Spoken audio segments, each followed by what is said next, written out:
Hello, my name is Michael Parker, and welcome to Antidote, the show that introduces you to the people that you need to know and the stories you need to hear in the 21st century. Today we're speaking with Los Angeles-based author Dave McGowan. Dave, your book, Weird Seeds Inside the Canyon. Laurel Canyon, Covert Ops, and the Dark Heart of the Hippie Dream. The 1960s is possibly the most written about decade of all time. And yet you managed to find fertile ground discussing Laurel Canyon. Laurel Canyon is this magical place that I think the people who have heard of it probably have the same visions that I did growing up, reading Rolling Stone, rock stars, and parties, and actors, and swimming pools. Yet you depict it on the cover as a wash in blood. So there were many revelations to me in this book. So let's start with the primary revelation, which was Lookout Mountain Laboratories. Tell us about that. Lookout Mountain Laboratories was a top secret U.S. Air Force installation nestled up in Laurel Canyon, the existence of which remained unknown until fairly recently, even within the conspiracy community. Very few people seem to be aware of the existence of this facility, which remained operational at least through 1969 officially, and according to other sources, considerably beyond that, but certainly through 1969 during the peak years of the Laurel Canyon music scene, which was, a very curious discovery, to say the least, to find that nestled right in the middle of this bucolic hippie commune, so to speak, was a highly classified military establishment that was in full operation. When was that built? It was built World War II years, I believe, initially as a anti-aircraft installation to protect Los Angeles against a possible aerial attack during World War II, and then it morphed into a film studio at some point and was said to be the world's most complete self-contained film studio. So, okay, if it's a film studio for the Air Force, what were they developing? What were they shooting? What was the point? Well, the main purpose, according to various sources, was to process the raw film stock from the early atomic bomb tests, the nuclear weapons tests. But that doesn't really make a whole lot of sense because, like I say, this was a fully operational film studio that capable of doing everything in-house. They had, every animation department, editing facilities, film vaults, sound stages, everything to make a film from soup to nuts. And, to process raw film stock, all you really need is a darkroom. Could have been anywhere. There was no need to fly that film all the way, to this remote outpost in Laurel Canyon that was a fully functioning film studio. So obviously there was a lot more going on there than what has been acknowledged. Whether we'll ever know the full scope of what was being done at this facility is, an open question. Well, one of the strange things in the book that you mention is that people like John Wayne, Marilyn Monroe, these guys had ID passes. What were they doing there? Were they narrating things? Why would they need to be a part of this? Yeah, some real heavyweights from Hollywood. Performers like Marilyn Monroe, John Wayne, as you mentioned. I think Jimmy Stewart, and very heavyweight filmmakers like I think John Ford and a couple others. Were involved. They had security clearance to work in this facility, and yet no one seems to know exactly what they did there, and they remained remarkably closed-lipped about it. Pretty much all of them, as far as I know, went to their deaths without ever even mentioning the existence of this facility, let alone that they had any association with it. So it was a very well-kept secret for a very long time. I've lived here for 20 years. 20 plus years. I had never heard of this, and now that I've seen it in your book, I think it's finally getting some play I believe Jared Leto just bought the house for like Yeah. cool $5 million. Yeah, he did. Yeah, that was just in the paper not long ago, which is a bargain price actually. I think so, this, too. I mean, this is a huge facility that I mean, it had heliports and all kinds of stuff at one time, and I know it transitioned into residential housing for a while, and then it was bought by some entity that I believe operated it for a while as like a celebrity rehab center. You're right. And but most recently, it was just in the LA Times just within the last few weeks that Jared Leto has now purchased it as presumably as a private residence or maybe as an investment property. I don't know what he plans on doing with it. So we've got this strange covert military installation looming over Los Angeles. In Santa Monica, we have the Rand Corporation, another spooky entity. This all looms over LA and the burgeoning entertainment scene, which takes us to the real point of the story, which is the rock and roll that came out of Laurel Canyon. And certainly the most famous or enigmatic figure to emerge from that scene would have to be Jim Morrison, the Lizard King, the lead singer of The Doors. But he also had a very conspicuous father. Tell us a little bit about Jim and his father and their place in that strange saga. Yeah, Jim was certainly a larger-than-life figure, to this day, very, very iconic figure. Yeah, the curious thing about him is that his father was actually a very high-ranking Navy admiral, which that part was known prior to my work on this book. But what I discovered, which had not been previously reported, is that not just was he a Navy admiral, but he just happened to be the Navy admiral who oversaw the Gulf of Tonkin incident.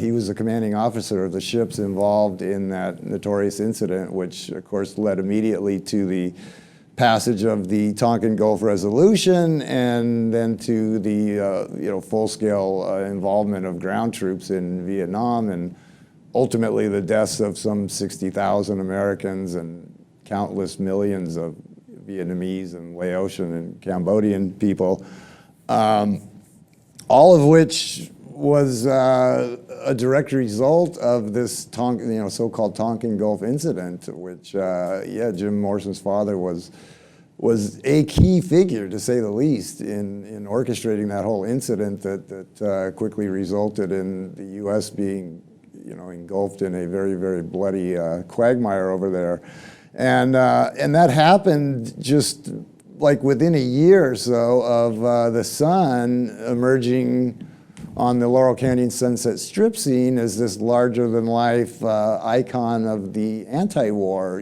peace movement crowd. So there was a very curious juxtaposition there, to say the least, that you have the father sailing off to, help choreograph this incident that drug America into this bloody quagmire, and then the son almost simultaneously emerging on the scene as this larger-than-life icon of the anti-war crowd. And never mentioning, of course, who his father was throughout his years of fame. He conspicuously avoided ever mentioning who his father was and what a key role he had played in. And we can only guess as to why that was, but there's a picture in the book that shows Jim, the young Jim, the collegiate Jim, very clean-cut, preppy almost, with his father on the bridge of the what's the name of the ship? Bonham Richard, I believe it was? Bonham Richard, which was the ship in the Gulf of Tonkin incident. Correct, yeah. So it gets even weirder because you discuss the fact that Jim, and I've had other people who are big Doors fans kind of confirm this to me independently, Jim was not really a likely candidate to be a rock star, and he wasn't even a musician. Yeah, he had no musical background at all, by his own account. He had never had much interest in music, even as a fan. He said he'd only been to like one or two concerts, in his life. He didn't really listen to a lot of music. He'd never viewed himself as a singer, never learned to read or write music, never learned to play an instrument. Even after he achieved fame with the Doors, he never learned to read or write music or play an instrument.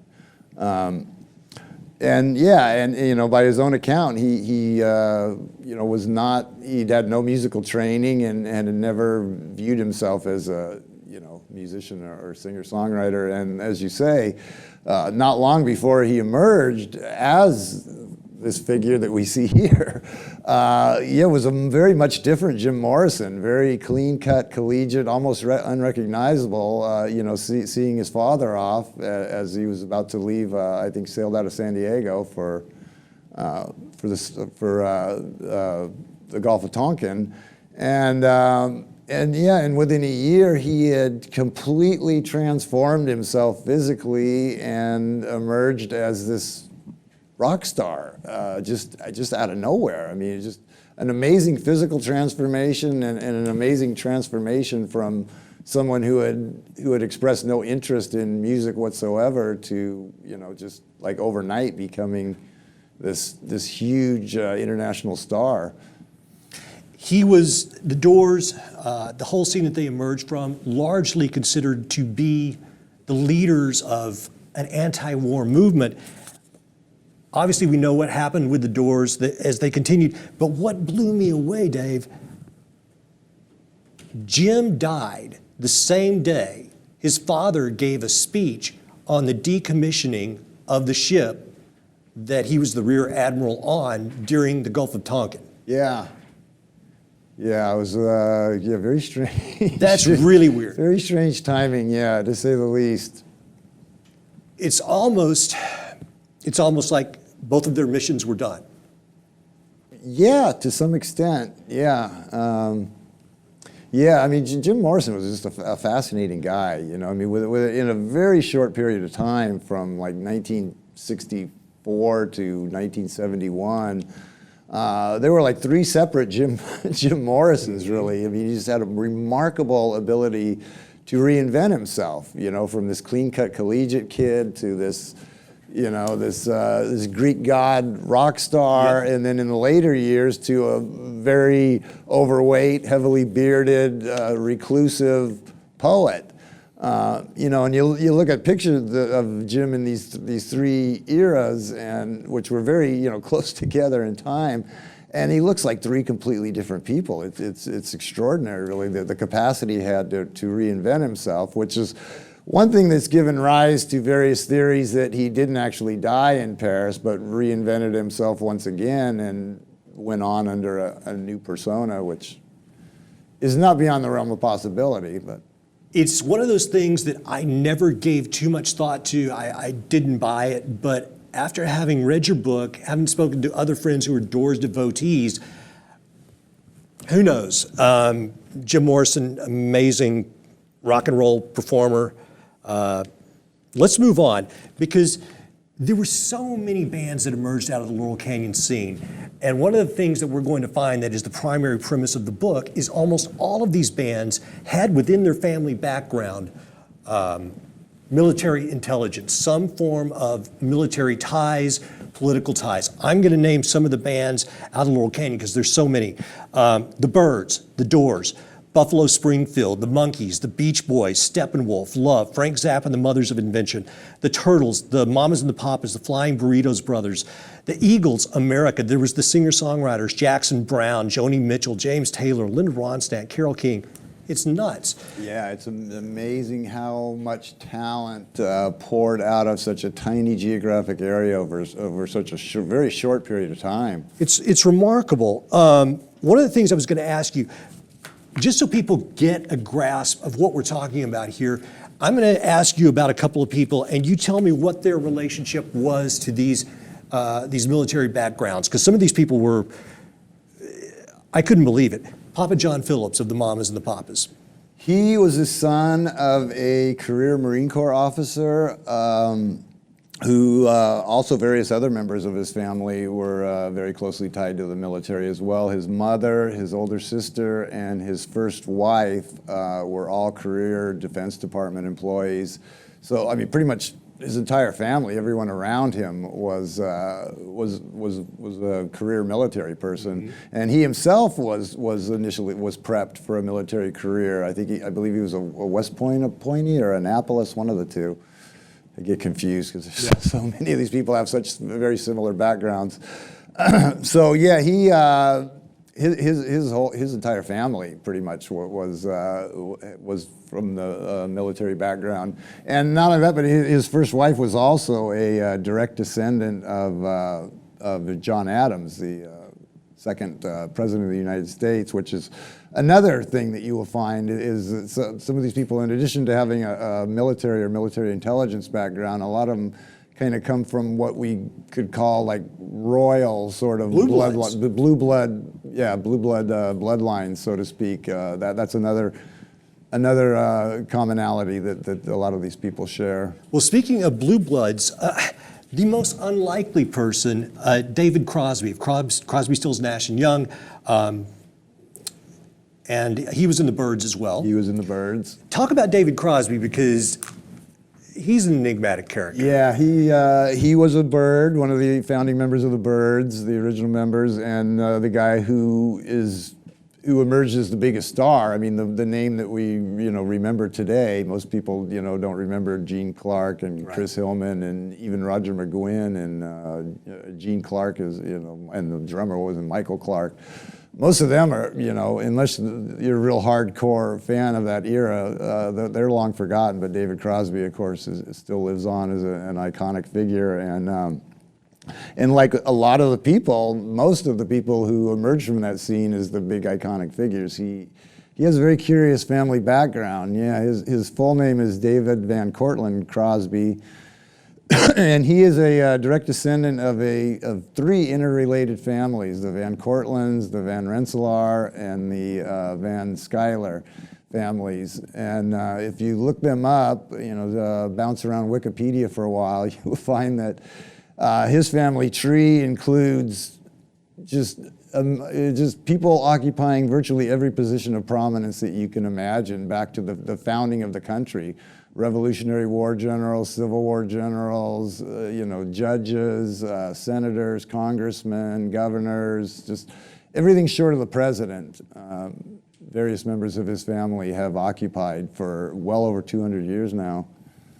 So yeah, definitely a blue blood type of family. And his father, did naval intelligence work during World War II. So. Well, Stephen Stills in the same band was an interesting character as well.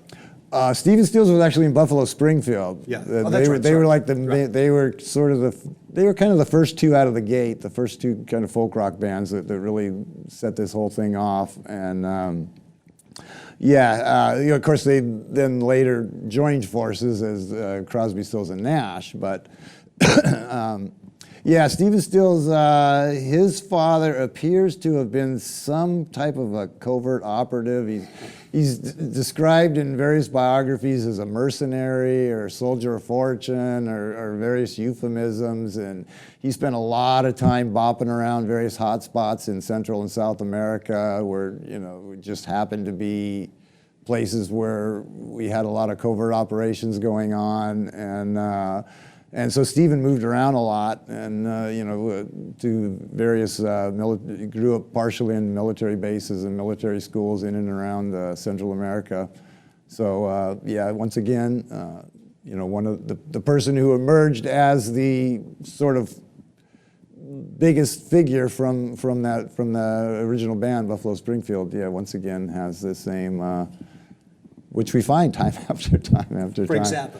Frank Zappa, of course, the leader of the Mothers of Invention. Not a band that ever really achieved the commercial success and popularity that a lot of these other bands do, and still to this day you won't really hear much of their music on the radio, almost never, but yet a hugely influential with other musicians, just viewed as a incredible musician. Yeah, incredibly talented guy. We wore all the hats. Songwriter, musician, producer, arranger. He could do it all. Phenomenally talented and influential guy, and also he started up a couple of record labels in Laurel Canyon. That's right. And introduced a lot of the other. He was the guy who got a lot of other bands their start. Alice Cooper, yeah, strangely enough, was he not really thought of as being a part of that Laurel Canyon scene, but yeah, sure enough, he was. The band was. But Zappa's father was a chemical warfare engineer, initially assigned to the Edgewood Arsenal, which is where Frank was born and spent the first 7 years of his life. They actually lived in military housing on the base, and he went to school and lived the first 7 years of his life at the home of U.S. chemical warfare, strangely enough. So, yet again, rather curious, family background.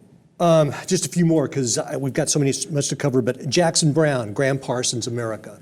America, all three of them were sons of Air Force officers who met on a Air Force base in the UK that was known as being an intelligence outpost. So all their fathers were most likely Air Force intelligence officers. They were certainly Air Force officers. And they first got together on a military base. Jackson Browne was born on a military base in post-war Germany during Reconstruction. His dad was one of the, likely an OSS operative, with that being the organization at the time, prior to the CIA, that was in charge of Reconstruction efforts and the denazification, process in post-war Germany, and that's where Jackson Browne was born. And I don't remember, I think you mentioned another one, but I'm not sure. Graham Parsons, another kind of blue blood type character in a way. He was very much of a blue blood, yeah. His family originally owned the majority of the citrus groves in Florida and Georgia, and a very, very wealthy clan that also included the Hershey family and the founder of the Hershey's chocolate empire. So yeah, once again, he came from a very, very blue blood family that had deep roots, going back to the founding of the country. And his father, who he didn't know for all that long, because he died when he was fairly young, shot, listed as a suicide, although that's kind of questionable. And he was military. He was, I think, a fighter pilot. And then the guy who actually raised him, Robert Parsons, who gave him his name, his adoptive father, appears to have been an intelligence operative also. He was very closely involved with training exile Cuban groups in Florida Everglades to topple the Castro regime. And it's not a big mystery who was in charge of running all those operations. So if that's what his father was doing, then obviously he had some kind of a CIA connection. So. Okay, so we've got all of these people that moved to Los Angeles, and you make the point in the book that at this point in Los Angeles history, it was not the music center that it would become. At that point, it was New York, Nashville, Detroit. Detroit, yeah. Those were the primary music centers. Those were the main hubs, yeah. If you were going to want to do popular music of that period, those are one of the places you probably would have gone, but they all come out here. Many of these people actually know each other. They went to school together, or they're on the various army bases, and then they put together bands. For example, the Byrds. You point out in the book that the Byrds, frankly, were not that good in the beginning, and they didn't really have much gear. Did they share a space with Vito Paulekas or something? Because that whole They used the his Byrds, studio as a rehearsal space. Yeah, tell us about that, because they just kind of accounts. blew up out of nothing, and there's weird people in the band that don't know how to play. Yeah, it was. If you really look at the beginning, the genesis of these bands, it doesn't really seem very organic, in the sense that these were just a lot of guys that were friends and fellow musicians that had similar musical interests and got together and decided to form a band, and just sort of a natural progression of things. This was more like some of these bands had definitely had the appearance of being cast, and the Byrds, which was the first one out of the gate, was probably the most obvious in that regard, in that their entire rhythm section literally did not know how to play their instruments. Their drummer had never picked up a pair of drumsticks in his life. He had played like bongo drums or something, and their bass player was a very accomplished musician, but he was a bluegrass mandolin player, and yet he was the guy that they drafted to be in the world's first folk rock band, to play bass, guitar. I mean, that makes no sense to me whatsoever. That, you know, and yet. And despite the fact that they, you know, most of them did not really know how to play their instruments and did not have, you know, professional quality equipment to even perform with, they were very quickly signed and provided with studio space and rehearsal space, recording space, got brand new instruments, and all of a sudden they were a band. And well, you mentioned in the book that not only did these bands spring up very quickly, but the club scene within Hollywood blew up. All of a sudden, you've got Pandora's Box and these various clubs. I guess the London Fog? London Fog, the Whiskey A Go-Go, the Kaleidoscope, the whole bunch. I mean, there was a bunch of them, some of which, you know, still remain to this day. The Troubadour, I think, is still there. And the whiskey, is the Whiskey still there? The Whiskey and the Troubadour still exist. But what you're saying is these bands come about very quickly. Very quickly. Dubious musicianship initially, but an infrastructure builds up around them. Correct, yeah. Clubs to play, venues to play, a radio station to play their music. The record labels, usually not ones to immediately fork out some cash immediately, are signing these bands right and left. And then you describe also another misnomer about kind of hippie culture in general was these characters, Vito Paulekas' group, and how they kind of created the whole hippie aesthetic, and what was their role in making the bands further popular? Yeah, they are widely credited with people who were on the scene at the time as being the world's first hippies, the people who really started sporting the hairstyles and the clothing styles and just the whole attitude and whatnot that would become known as, you know, the hippies. Or they called themselves freaks, but you know, very quickly became known under other names, hippies and flower children and whatnot. And yeah, he's the guy. His troupe is largely credited with creating all that. And he was an older guy. He was already in his 50s, considerably older than the bands that he was hanging out with and the other people in his troupe. And basically, he led this dance troupe that was wildly popular in the clubs on the Strip. So much so that they'd be let in free to the clubs because the owners realized that they were the ones that were drawing the crowds. And they would put on these just wild and crazy dance performances that were just, you know, like just that nobody had ever seen before. You know, I mean, here come these people with these crazy hairstyles and clothing styles and doing these dance moves that nobody's ever seen before. I'm kind of picturing the twirling girls at like Dead concerts or something. And you know, a lot of people have acknowledged that they were one of the main, that they were the initial draw because, you know, these bands were unknown. They had just arrived in town, and all of a sudden they're getting signed and they're getting recording contracts, but nobody knows who they are. And all these clubs are just popping up like mushrooms along the Strip, but they're all new too. They don't have an existing clientele, and you know, people have no real compelling reason to go out to these clubs to hear these new bands that they've never heard of. And one of the things that really drew the crowds initially and that put these bands on the map was this hippie dance crew that would go out and dance at all of their performances and draw the crowds in because it was very heavily publicized that you know, if you go out to these new clubs, you can see these crazy dancers doing all these wild things, and they serve the additional purpose of creating a big distraction so that people didn't necessarily notice that the music being played on the stage maybe didn't sound quite as good as it did on the radio. Well, okay, so in the clubs, which sprang up immediately, we've got these freaks, which basically kind of set the tone for the hippie movement, which didn't really start in Haight-Ashbury. It started here in Los Angeles. Then we also have the entrance of the Young Turks. Explain to us who the Young Turks are. Yeah, that was the other factor. The Young Turks were the young, up-and-coming Hollywood crowd. You know, the beautiful people of Hollywood who were on the rise. People like Jack Nicholson, Warren Beatty, Peter and Jane Fonda, Sharon Tate, Bruce Dern, Dennis Hopper. various others who I can't think of their names right now. But anyway, they were all very much a part of the scene too, and a lot of them lived in and or hung out in Laurel Canyon and had a very, very close symbiotic relationship with the musicians of Laurel Canyon. And they were the other big factor in drawing people out to these clubs, because it was also publicized that they were there.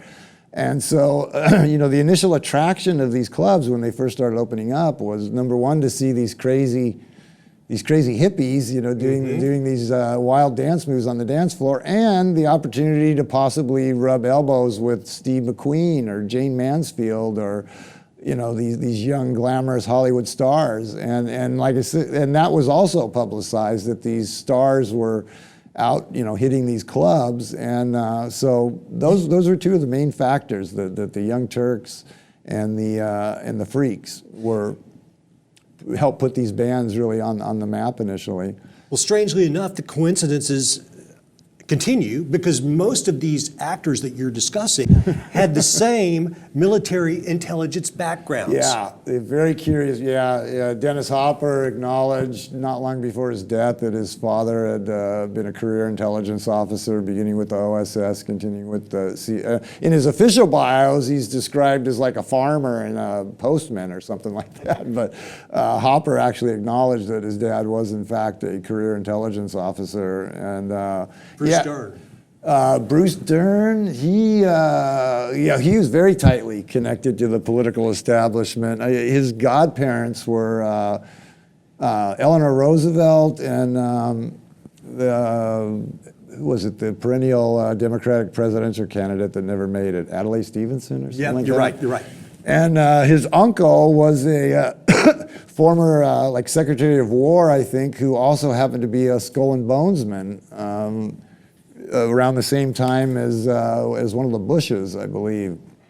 Not surprising. So Bruce Dern seems to be very, very tightly wound into the political power structure. So that just reminded me, while you were describing some of these people, back to Vito Paulekas, who was the head of the freak/hippie group.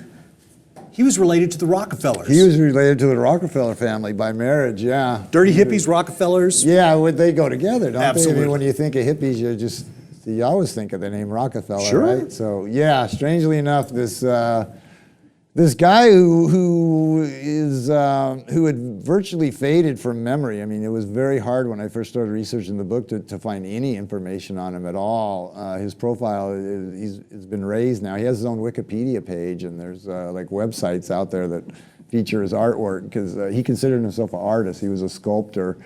He actually taught sculpting classes also, and had a celebrity clientele. People like I'll bet he did. Mickey Rooney, Jonathan Winters, and some big Hollywood names that he was connected to also.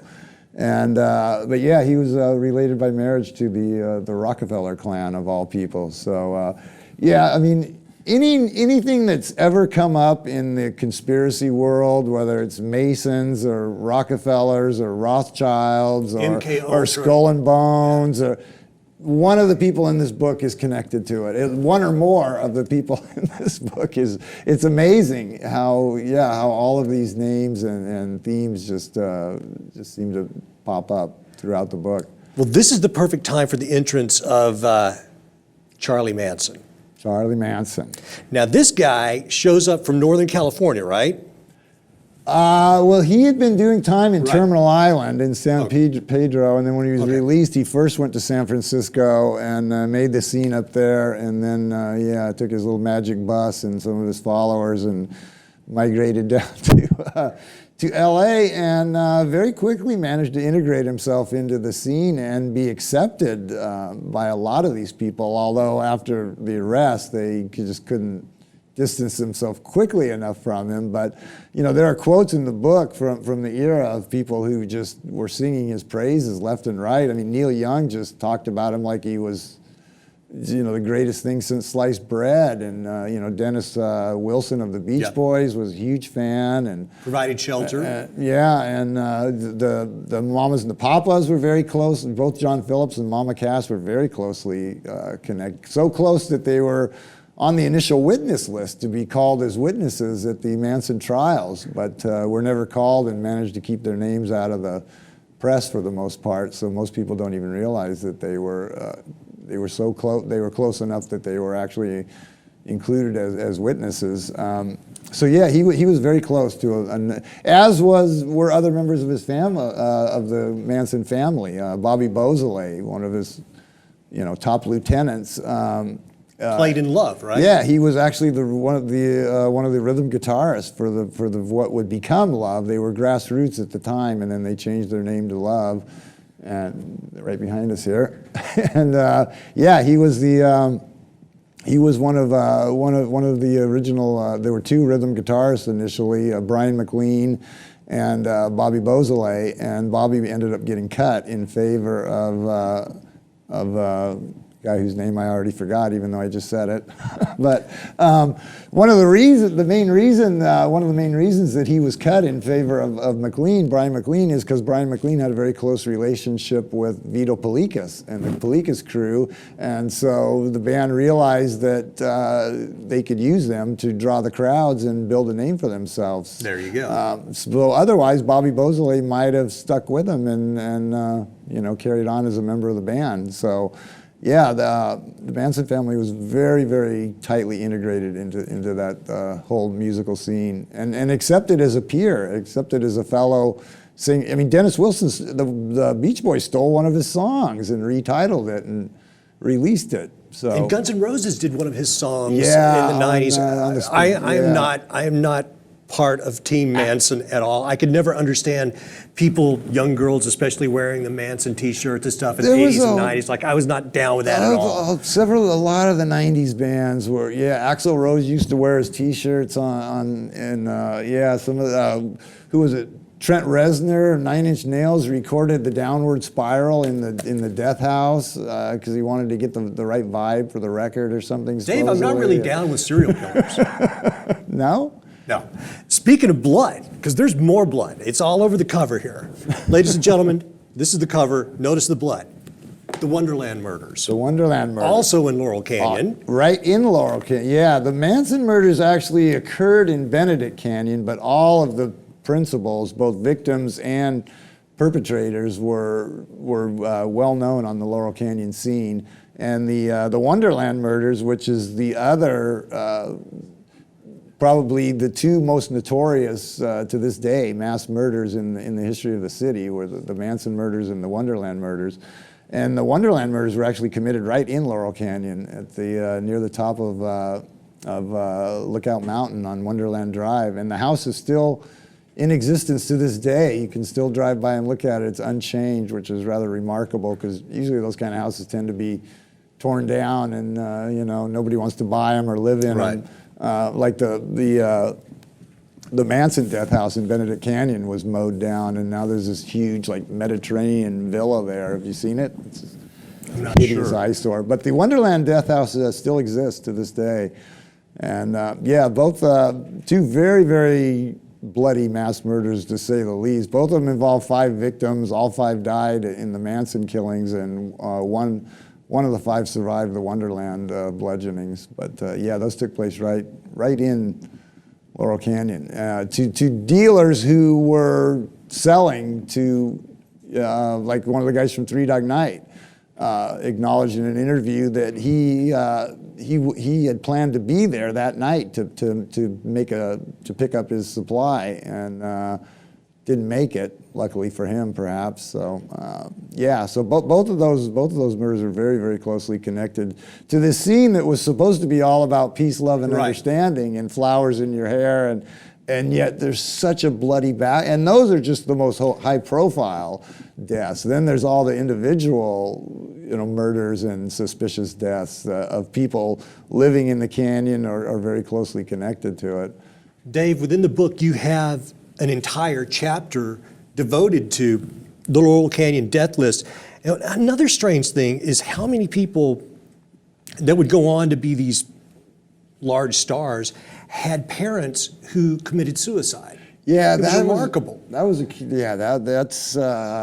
just asked me about that the other day, and which again, I mean, Yeah, Well, very odd that, and that was kind of like with Vito, when I first started coming across his references to Vito, I'd find just like these little throwaway facts that, they'd be mentioned like once or twice in an entire book, and I'd never heard of the guy, and nobody that I talked to had ever heard of him, so I just kind of brushed it aside at first, but he kept coming up over and over and over, and eventually I realized this guy just was in too many places.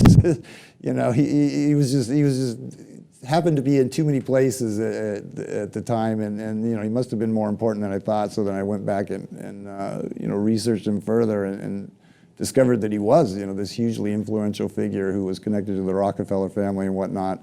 And the same was true of the parental suicides. At first I'd say, well, it's kind of interesting, but not necessarily relevant. But they just kept piling up, and there were so many of them. And at some point I just figured there's something to this, because there's just this is happening way too often.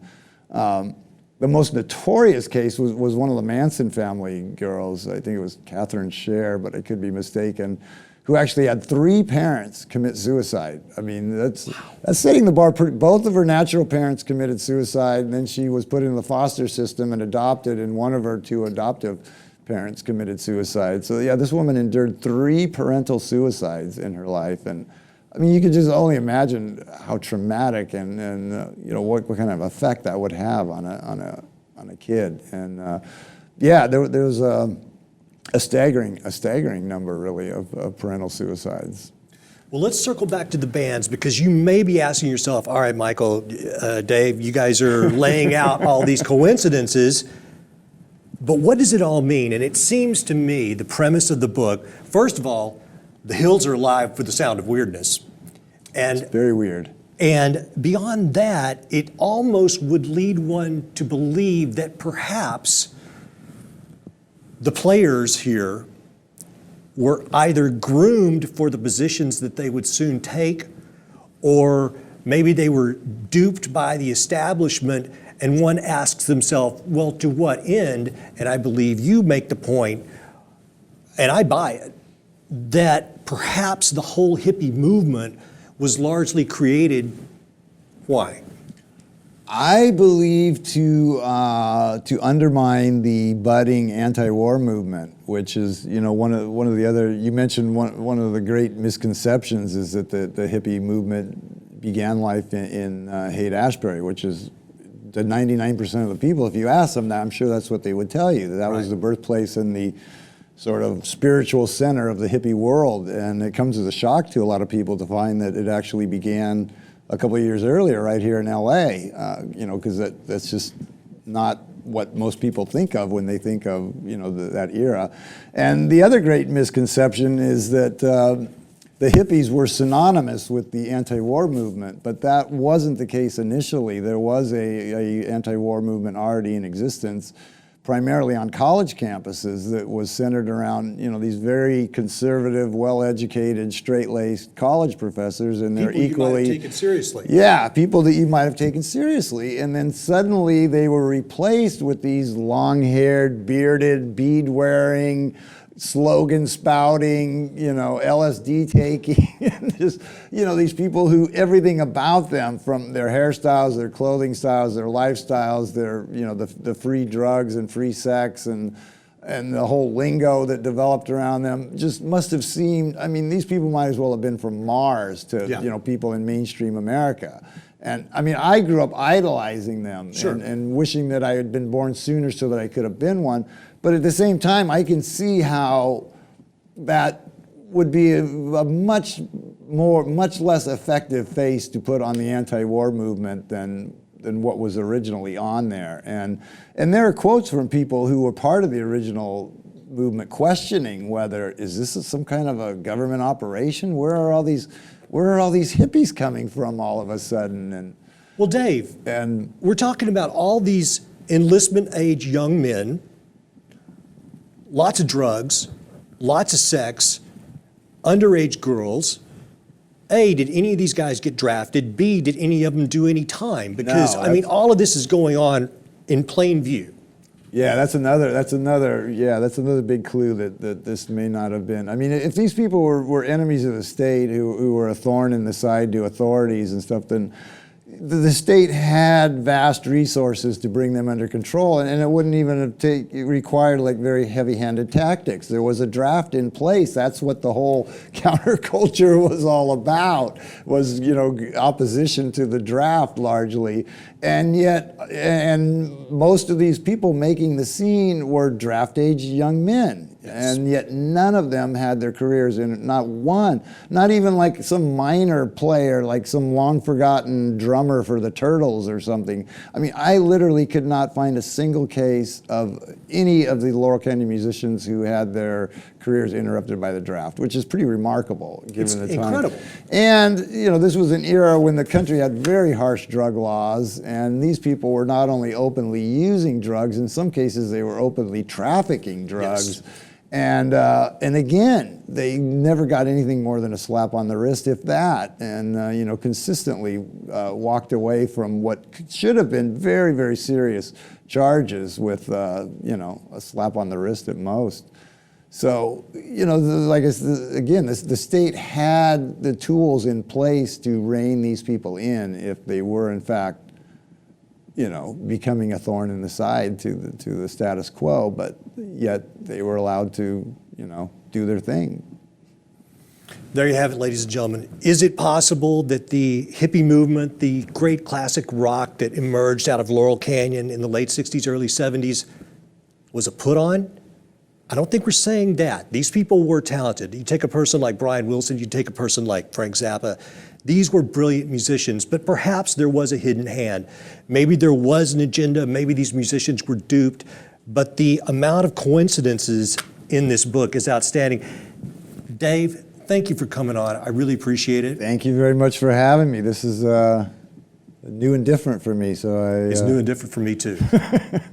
Ladies and gentlemen. Hopefully it went well. The book, Weird Scenes Inside the Canyon, please pick it up. I want to thank you guys for joining us. This was our first episode. I hope you dug it. Please like and share our videos on YouTube or your social media of choice.